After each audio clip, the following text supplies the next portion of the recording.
असल में human brain में डायरेक्ट नॉलेज डाउनलोड करने का ख्याल जितना दिलचस्प लगता है, इसे हकीकत बनाने का काम उतना ही मुश्किल है।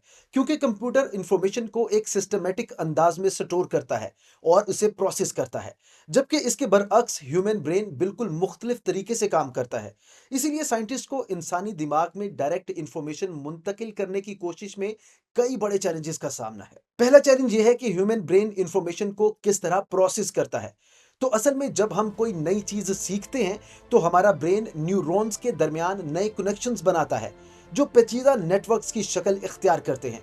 ये कनेक्शंस सिर्फ इंफॉर्मेशन स्टोर करने के लिए नहीं होते, बल्कि इनमें जज्बात, तजुर्बात और दोहराई जाने वाली मशकें यानी एक्सरसाइजेज भी शामिल हैं।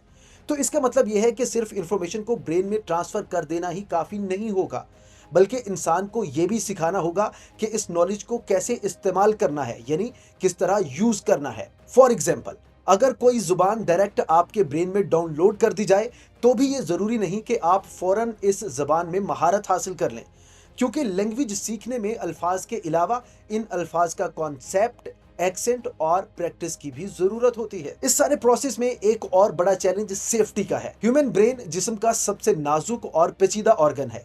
इसमें डायरेक्ट मॉडिफिकेशन की कोई भी कोशिश संगीन नताइज पैदा कर सकती है। साइंसदान अभी तक मुकम्मल तौर पर नहीं समझ पाए कि ह्यूमन ब्रेन में मेमोरी किस तरीके से स्टोर और रिट्राइव की जाती है, जिसकी वजह से इनमें किसी तरह से रद्दो बदल करना भी खतरनाक हो सकता है।